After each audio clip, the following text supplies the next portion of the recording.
চট্টগ্রাম কক্সবাজার রেলপথে দূরত্ব কমবে কমপক্ষে ৮০ কিলোমিটার। দেশের অর্থনীতির প্রাণ চট্টগ্রাম বন্দরের সক্ষমতা বাড়বে বহুগুণ। ঘোষিত বাজেটে এমন নানা উন্নয়ন উদ্যোগে দারুণ খুশি চট্টগ্রামের ব্যবসায়ীরা। তবে এই বাজেট বাস্তবায়নকে বড় চ্যালেঞ্জ হিসেবে দেখছেন তারা। ঘোষিত বাজেটে বিশেষ অগ্রাধিকার পেয়েছে দেশের বাণিজ্যিক রাজধানী চট্টগ্রাম। এর মধ্যে বে টার্মিনাল প্রকল্প, কর্ণফুলী নদীর ড্রেজিং এবং আধুনিক অটোমেশন সহ চট্টগ্রাম বন্দরের সক্ষমতা বাড়াতে রাখা হয়েছে বিশেষ বরাদ্দ। এছাড়া ঢাকা চট্টগ্রাম রেললাইন এবং চট্টগ্রাম কক্সবাজার সড়ক 4 লেনে উন্নীতকরণের মহাপরিকল্পনা রয়েছে এই বাজেটে।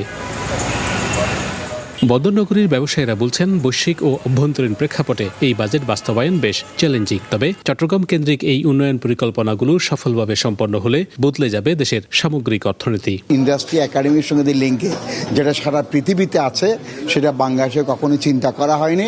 বর্তমান সরকার সেটা চিন্তা করতে শুরু করেছেন। ঢাকা চিটাগাং রোডসের যে প্ল্যানগুলি দিয়েছেন, যে বরাদ্দগুলি কথা বলেছেন, আমরা আশা করি এগুলি যদি বাস্তবায়ন হয় সম্পূর্ণভাবে, তাহলে চিটাগাং বাণিজ্যিক রাজধানী হিসেবে অনেক দূরে এগিয়ে যাবে। স্কটল্যান্ডটা যে করার কথা প্রস্তাবনা আছে, এটা যদি হয় আমার যাতায়াতের ব্যবস্থা 2-3 ঘন্টা কমে যাবে ঢাকা থেকে ট্রেনে গেলে।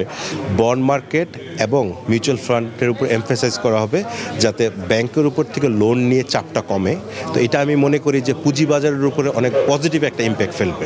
যোগাযোগ ব্যবস্থার আধুনিকায়নে প্রস্তাবিত বাজেটে বরাদ্দ রাখা হয়েছে চট্টগ্রাম বিমানবন্দরের রানওয়ে সম্প্রসারণেরও। পাশাপাশি পরিবেশ বান্ধব ভেহিকেল বা বৈদ্যুতিক গাড়িতে উৎসাহ প্রদান এবং পুঁজিবাজার চাঙ্গা করতে নানা প্রণোদনার ঘোষণাকে স্বাগত জানিয়েছে স্থানীয় ব্যবসায়ীরা। নিম্নবিত্ত মধ্যবিত্তের জন্য এই বাজেটটা অত্যন্ত উপকারী হবে, কারণ তাদের অনেক আসপেক্ট এখানে কভার করা হয়েছে।